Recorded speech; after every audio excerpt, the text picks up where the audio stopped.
नमस्कार दोस्तों, मैं हूं कृष्ण अर्बन नक्सल। दोस्तों, आज हम जिस विषय पर बात करने जा रहे हैं वो थोड़ा अलग है।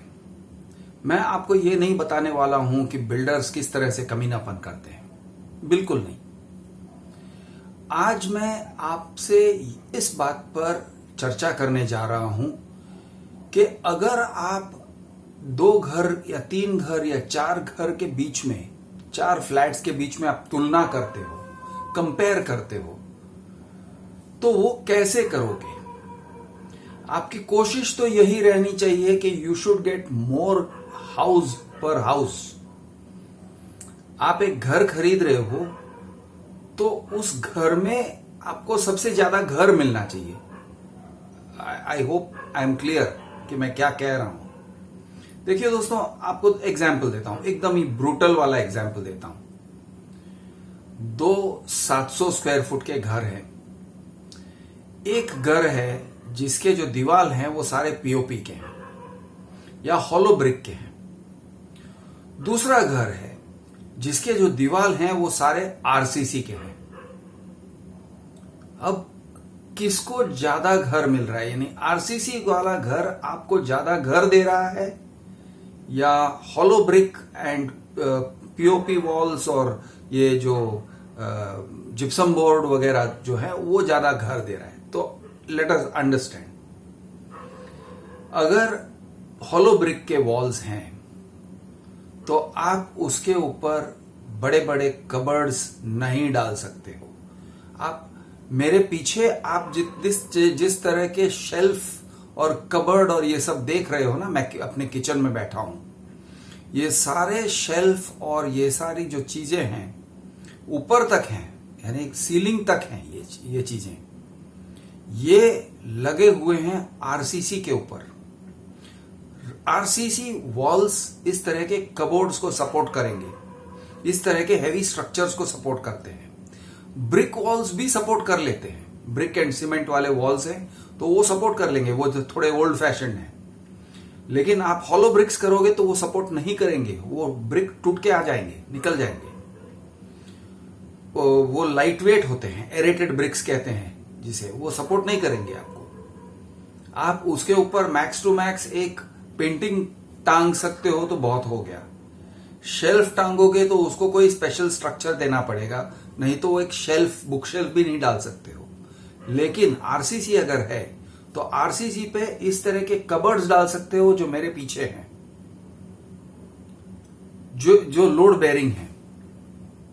तो मोर हाउस पर हाउस, किस तरह से घर का उपयोगिता बढ़ाना है और उसी घर को चुनना है जिसमें आपको मैक्सिमम उपयोगिता मिलेगा।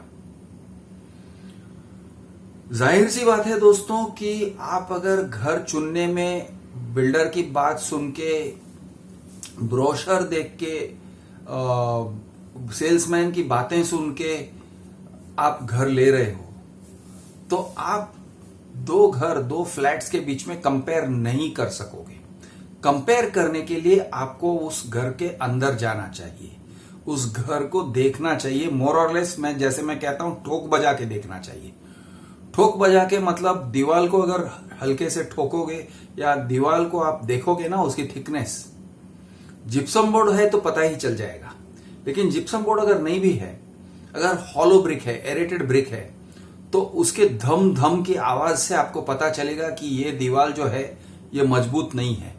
आप हॉलो ब्रिक्स के दीवार पर मारोगे ना, धम धम धम ऐसे आवाज आएगा, जो आरसीसी नहीं आएगा। आरसीसी धप धप धप करेगा। तो आरसीसी के दीवार स्ट्रांग होते हैं। ब्रिक्स और सीमेंट के दीवार अगर बने हुए हैं वो स्ट्रांग होते हैं। वो आरसीसी जितने स्ट्रांग नहीं होते लेकिन फिर भी मजबूत होते हैं, उसके ऊपर काफी कुछ लोड डाल सकते हो आप। हॉलो ब्रिक्स के दीवार धम धम बोलते हैं, स्ट्रांग नहीं होते हैं, उसके ऊपर आप कुछ डाल नहीं सकते हो। मतलब आप अपने वर्टिकल सरफेसेस यूज नहीं कर सकोगे, मतलब आपको अपने घर की यूटिलिटी कम मिल रही है। तो ये एक पैरामीटर है। दूसरी बात यह है, आपको देखना चाहिए कि आपके घर में मालिये कितने मिल रहे हैं, एटिक्स।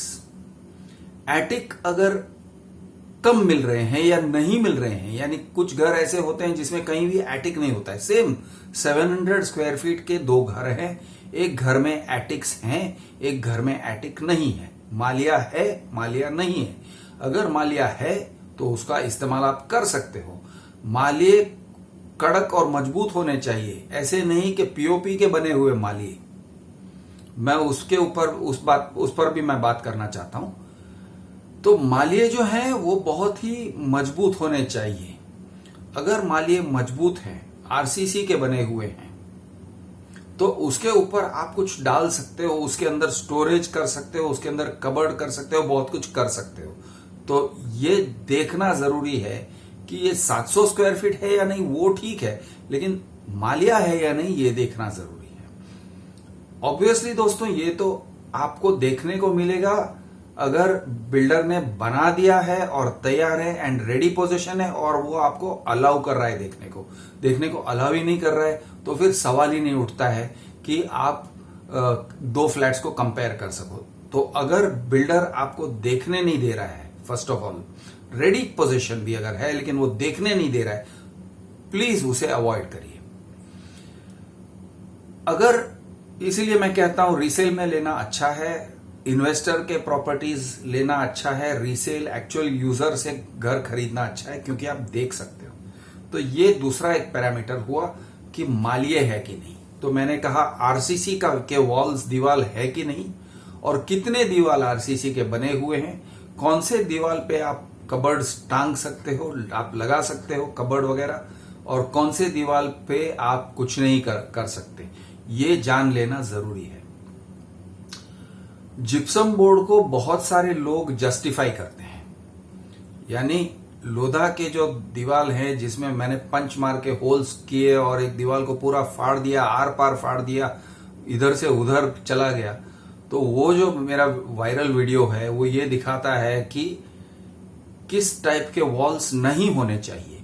लेकिन बहुत सारे ऐसे लोग हैं, मैं कमेंट्स में आप देखो तो उसे जस्टिफाई करते हैं, वो कहते हैं ये इंसुलेशन है वगैरह वगैरह।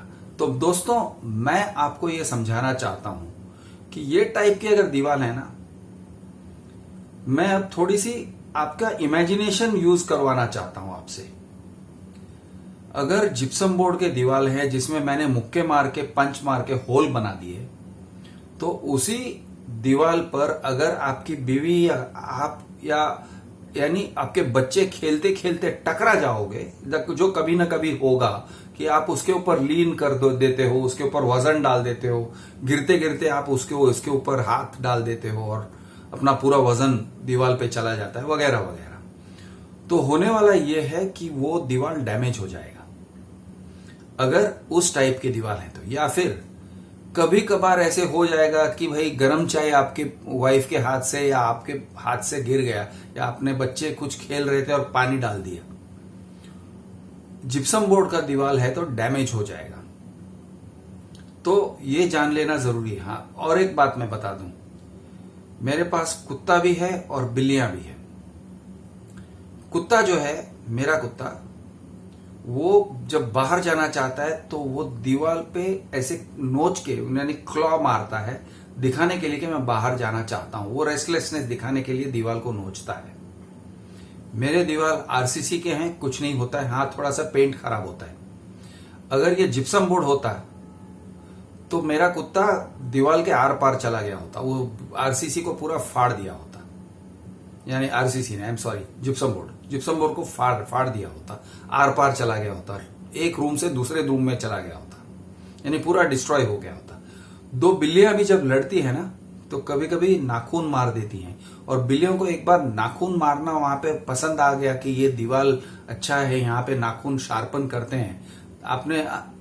आपको पता होगा कि बिल्लियां सोफा वगैरह को काफी डिस्ट्रॉय कर देती हैं नाखून मार के, नाखून शार्पन करके। अगर आपके पास बिल्लियां हैं तो वो जिप्सम बोर्ड वॉल उस बिल्लियों के इसको नहीं ले सकेगी, बिल्लियों की एक्टिविटी को नहीं सह सकेगी, वो होल बना देंगे। बहुत ज्यादा टाइम नहीं लगेगा, 2-4 महीने में आप देखोगे कि एक आध जिप्सम बोर्ड बाहर निकल गया है। तो इस टाइप के कुछ कंसिडरेशंस हैं इसके बारे में आपको सोचना चाहिए। तो ये एक हो गया। दूसरी बात है दोस्तों की प्राइवेसी।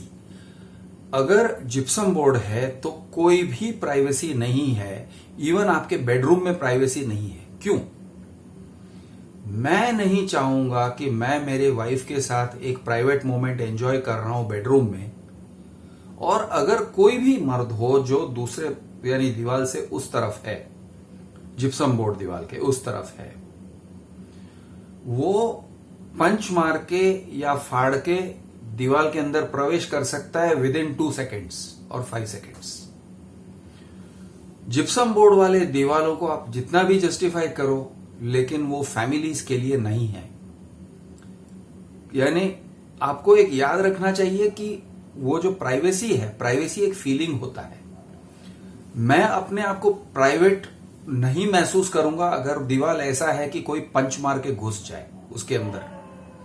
मैं उस चीज को प्राइवेट नहीं महसूस करूंगा अगर वो दीवार इतने पतले हैं कि हमारी आवाज आर पार सुनाई दे।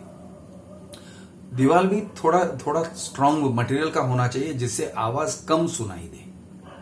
तो दोस्तों, मोर हाउस पर हाउस, मोर होम पर होम तब होता है जब आपके दीवार मजबूत है, जब आपके दीवार इंपैक्ट सह सकते हैं, अब्रेजन सह सकते हैं, जैसे कि कुत्ता नोचेगा या बिल्ली नोचेगी तो वो सह सकते हैं और वो गिर नहीं जाएंगे, वो टूट नहीं जाएंगे। आप किल्ली ठोकोगे एक पेंटिंग टांगने के लिए और यानी ब्रिक टूट जाए, हॉलो ब्रिक अगर है, एरोटेड ब्रिक है, तो वो टूटेगा, वो चूर चूर हो जाएगा। तो इस टाइप के ब्रिक्स वाले घर न ले तो बेहतर है। और एक मैं आपको फैक्टर बताता हूं, आपके दीवार पर बहुत ज्यादा प्लास्टर ऑफ पेरिस पीओपी नहीं होना चाहिए, मोर और लेस सीमेंट होना चाहिए। ओके, मैं सीमेंट को आरसीसी की बात नहीं कर रहा हूं। अगर सीमेंट भी है, ब्रिक और सीमेंट का स्ट्रक्चर है, या सिर्फ जो भी है सीमेंट है, वो सीमेंट को आप अगर लेवलिंग करना चाहते हो तो आप उसके ऊपर पीओपी लगाओ। लेकिन बिल्डर खुद जब पीओपी लगा के देता है, वो दिखावे का दीवार होता है, वो मजबूत नहीं होता है। और सबसे ज्यादा प्रॉब्लम इस बात का होता है कि समटाइम्स क्या करते हैं, दीवार में बहुत सारे डिफेक्ट्स रहते हैं। बिल्डर्स अपनी जो क्वालिटी है, काम कंस्ट्रक्शन क्वालिटी मेंटेन नहीं कर पाते हैं। और ये क्यों है? क्योंकि वो सब कॉन्ट्रैक्ट करते हैं, और वो सब कॉन्ट्रैक्टिंग के बहुत सारे लेयर्स होते हैं। यानी बिल्डर ने कहा एक कॉन्ट्रैक्टर को कि ये काम करो, वो कॉन्ट्रैक्टर ने और एक कॉन्ट्रैक्टर को रखा, उसने और एक कॉन्ट्रैक्टर को रखा। इस तरह से होता है, और वो कैजुअल और अनस्किल्ड लेबरर्स को यूज करते हैं। और जो तीसरा वाला कॉन्ट्रैक्टर होता है उसकी कोई जिम्मेदारी नहीं होगी, वो कुछ भी करेगा, रास्ते से आदमी उठा के लेके आएगा, काम करवा देगा। तो सीमेंट की क्वालिटी, वो जो वॉल की क्वालिटी है, वो ठीक नहीं होती है इस तरह से काम करने से, कॉन्ट्रैक्टिंग, सब कॉन्ट्रैक्टिंग। और मैं क्वालिटी बिल्डर्स की भी बात कर रहा हूं कि ऐसे क्वालिटी बिल्डर्स क्वालिटी बिल्डिंग्स में इस तरह से करते हैं, जैसे कि मैंने दिखाया है लोधा न्यू कफ परेड। ऐसे ऐसे काम, गंदा वाला काम किया हुआ है कि हमको पता चलता है कि यहां पे कोई क्वालिटी नहीं है, कोई क्वालिटी कंट्रोल नहीं है। वर्ल्ड टावर्स में मैंने वो टाइप का बहुत ही गंदा काम, बहुत ही घटिया काम देखा है। यानी किसी तरह का प्रोफेशनलिज्म नहीं है वॉल्स को बनाने में। कोई यानी कारीगरी की जो एक गरिमा होनी चाहिए, एक प्राइड होना चाहिए। एक कारीगर काम करता है तो उसको लगना चाहिए कि बॉस मैं अच्छा काम करके दूं। यहां पे कुछ नहीं है, सब जगह थूक पट्टी। तो ये टाइप के काम बहुत सारे बिल्डर्स करते हैं, क्योंकि बिल्डिंग इंडस्ट्री आज बहुत ही ज्यादा कमर्शियलाइज हो गया है। तो होता यह है दोस्तों कि जो सीमेंट होता है, वो सीमेंट, दीवार का जो सीमेंट का काम होता है, आरसीसी हो या चाहे कुछ भी हो, या फिर प्रीफैब्रिकेटेड सीमेंट स्लैब्स हो, तो उसके ऊपर वो लोग उसके इम्परफेक्शंस को छुपाने के लिए बहुत सारा पीओपी का इस्तेमाल कर देते हैं। प्लास्टर ऑफ पेरिस का लगभग 1 या 2 इंच थिक कोटिंग डाल देते हैं। अब और कॉर्नर्स, क्योंकि वो कोने ठीक से नहीं बने हैं, तो वो कोने को एकदम शार्प दिखाने के लिए वो लोग पीओपी डालते हैं। अब दिक्कत इस बात की है दोस्तों कि पीओपी इस तरह से नहीं यूज होना चाहिए। पीओपी का बहुत पतला कोट होना चाहिए। अगर पीओपी इस तरह से थिक कोटिंग बनाते हैं ना तो वो पूरा का पूरा निकल जाएगा, वो छोड़ देता है, पीओपी दीवार को छोड़ देता है और फिर बड़े बड़े क्रैक्स आने लगते हैं। प्लास्टरिंग भी ठीक से होना चाहिए, लेकिन प्लास्टरिंग अगर करते हैं तो वो ठीक से चिपका हुआ रहता है most of the time. POP जो है वो छोड़ देता है, 1-2 साल थोड़ा बारिश रहा, थोड़ा भेज रहा, थोड़ा मॉइस्चर रहा, छोड़ दिया तो इतने बड़े बड़े क्रैक्स आ जाएंगे और जो उसके कॉर्नर्स हैं वो यूं हाथ में निकलते हैं। और ये मैंने देखा है पलावा सिटी में, मैंने कुछ ये टाइप के बिल्डिंग्स पाए हैं कि आप उसके कॉर्नर को ऐसे पकड़ के खींचोगे ना तो पूरा का पूरा पीओपी का गट्ठा आपके हाथ में आ जाएगा। मैंने ये दूसरे भी बिल्डिंग्स के इसमें डेमोन्स्ट्रेट किया है। टाटा हाउसिंग का मेरा एक वीडियो है, आप देख लीजिए कि किस तरह से पूरे के पूरे गट्ठे सीमेंट ये पीओपी के निकलते हैं, हाथ से ऐसे उखाड़ सकते हैं। अच्छा, दूसरी बात है दीमक। अगर ज्यादा पीओपी है, थिक पीओपी है, तो वो घर का कोई टर्माइट प्रोटेक्शन नहीं है। अगर पेस्ट कंट्रोल का जो केमिकल्स लगाते हैं वो अगर कमजोर है, या फिर पेस्ट कंट्रोल रहने दो, अगर आपके घर में कीड़े मकोड़े हो गए जो कि किसी के घर में हो सकते हैं, आपके घर में अगर खाना पड़ा रहेगा, कहीं पे खुला रहेगा वगैरह, या कचरे का डब्बा खुला रहेगा, कीड़े मकोड़ों को सपोर्ट करने के लिए इनफ न्यूट्रिशन मिलता है, तो कीड़े मकोड़े इवन कॉकरोचेस आ जाते हैं और उनको घर करने के लिए जगह चाहिए। तो वो क्या करते हैं, पीओपी के अगर दीवार होते हैं तो उसके अंदर छेद करके उसके अंदर पूरा अपना नेटवर्क बना लेते हैं, उनका एक क्या बोलते हैं, घोंसला बना देते हैं। उस घोंसले से दीवार और भी वीक हो जाता है, पीओपी दीवार को और भी छोड़ देता है। तो यानी कि पीओपी और दीवार के बीच में एक हॉलो स्पेस हो जाता है, थोड़ा सा जगह मिल जाता है और ये जगह इनफ है चींटी के लिए और दीमक के लिए। तो यानी कि आपका पूरा घर खा जाएंगे। कबर्ड वगैरह बाजू में है, वुडन कबोर्ड्स हैं तो सारे के सारे खत्म कर देंगे, फर्नीचर्स खत्म कर देंगे। तो पीओपी वाले वॉल्स से बचिए। अब ये आपको कब पता चलेगा? ये आपको तभी पता चलेगा जब आप घर को उस पारखी नजर से देखोगे। थोड़ा क्रिटिकल नजर से देखिए, थोड़ा दीवार को पंच मारिए, थोड़ा दीवार को ऐसे ढम ढम करके देखिए एक बार। आपको पता चलना चाहिए, अंदाजा लगाना चाहिए कि ये दीवार क्या है, ये कैसे बना हुआ है। अगर प्लास्टर ऑफ पेरिस के क्रैक्स दिखते हैं, जो यानी कुछ क्रैक्स ऐसे होते हैं, वो कैरेक्टरिस्टिक होते हैं। आप मुझे अगर फोटो या वीडियो भेजेंगे तो मैं आपको दिखा दूंगा कि क्या किस टाइप के क्रैक्स होते हैं। या आप किसी को लेके जाइए, किसी इंटीरियर डिजाइनर को साथ में लेके जाइए, आपको पता चल जाएगा। पीओपी वाले घर जहां पे बहुत ज्यादा पीओपी है वॉल्स के ऊपर, बिल्कुल मत लो। और एक बात, आपके बाथरूम में अगर आपको पीओपी वाले या जिप्सम बोर्ड के फॉल्स सीलिंग अगर दिखे, जिप्सम बोर्ड के फॉल्स सीलिंग बाथरूम में बिल्कुल नहीं होना चाहिए, क्योंकि फॉल्स सीलिंग वेट एरिया है।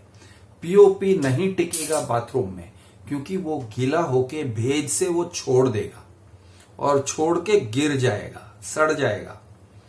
तो POP and gypsum board in bathroom, no, absolutely not.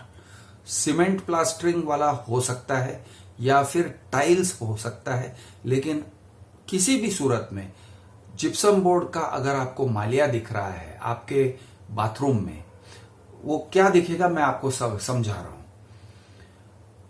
Bathroom में आपको एक स्क्वायर शेप का ऐसे ओपनिंग या दरवाजे जैसे दिखेगा, लाइक अ डोर। बाथरूम या टॉयलेट, यानी बाथरूम ऑब्वियसली टॉयलेट के साथ ज्वाइन होता है मोस्ट ऑफ द टाइम, तो बाथरूम या टॉयलेट में ये ऊपर एक ये दिखेगा, उसको आप धक्का मारोगे, पुश करोगे तो आप वो ओपन हो जाएगा। अगर आप स्टूल लेके या कुर्सी लेके उसके ऊपर खड़े होके देखोगे तो आपको पता चलेगा कि ऊपर वो सीलिंग से तार से टिंगे हुए, तार से लगाए हुए, supported by wires, iron wires या ऐसे कोई मटेरियल से आरसी, ये अपना जिप्सम बोर्ड का पूरा फॉल सीलिंग बनाया हुआ होता है। और वो सीलिंग में जनरली स्पीकिंग ये टाइप के जब सीलिंग दिए जाते हैं वो गीजर डाल देते हैं और वो जस्टिफाई करते हैं, सर मैम यहाँ पे स्टोरेज टाइप का गीजर डालने के लिए हमने ये किया है, गीजर फ्लैट के साथ में फ्री मिल रहा है। लेकिन ये बकवास है। उनका सही कारण ये है कि वो ऊपर से पाइप्स डालना चाहते थे, और वो कौन से पाइप्स, जो आपके अपस्टेयर्स नेबर्स ऊपर के माले में जो रहते हैं उन लोगों के बाथरूम टॉयलेट का जो ड्रेनेज और सलेज है, जो स्यूएज है मोर और लेस उनके टॉयलेट का और बाथरूम का, उसको आपके सीलिंग में दौड़ाते हैं। यानी कि आरसीसी का जो स्लैब है उसके अंदर पहले से छेद करके रखते हैं, होल्स बना के रखते हैं। ये आजकल का एक नया फंडा निकला हुआ है।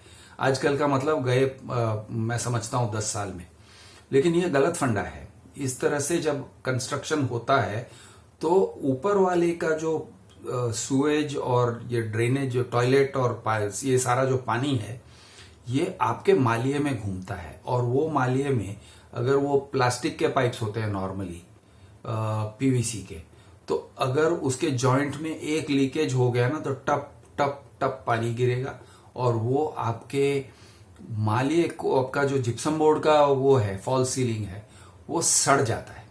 वो सड़ जाता है, आपको पहले पता नहीं चलता है, फिर एक दिन अचानक से वो पूरा निकल जाएगा, शायद स्टेन्स दिखने लगेंगे। तो अंडर नो सर्कमस्टांसेस आपको ये टाइप के बाथरूम्स एक्सेप्ट करने चाहिए। फॉल्स सीलिंग करने का काम वैसे देखा जाए तो किसी भी बिल्डर का कोई भी घर में फॉल्स सीलिंग नहीं होना चाहिए। फॉल्स सीलिंग लगाने का काम आपका है, फ्लैट बायर का है। बिल्डर अगर पहले से कहीं भी फॉल्स सीलिंग लगा के दे रहा है, जो जिप्सम बोर्ड का सीलिंग है, रियल सीलिंग नहीं है, तो दोस्त उससे बचना जरूरी है। उसका मतलब कि बिल्डर कुछ ना कुछ जुगाड़ कर रहा है। फॉल्स सीलिंग घर में, नए घर में जो डिलीवरी दे रहे हैं, जो पोजीशन दे रहे हैं, नहीं होने चाहिए। इसके अलावा भी बहुत सारे पॉइंट्स हैं, मैं आपको समझाना चाहता हूं। अगले वीडियो में मैं आपको समझाना चाहूंगा कि छज्जे का इंपॉर्टेंस क्या है, क्योंकि छज्जे, बहुत सारे नए स्ट्रक्चर्स में छज्जे नहीं मिलते हैं, और बालकनी कैसे मिलना चाहिए आपको, या नहीं हो तो भी चलेगा, लेकिन किस तरह से होना चाहिए घर की बनावट, घर का बनावट। तो ये मैं आपको और एक वीडियो में अभी थोड़ी देर में डिस्कस करने जा रहा हूं। मैं हूं आपका दोस्त कृष दी अर्बन नक्सल। जय महाराष्ट्र, जय हिंद, जय जवान, जय किसान।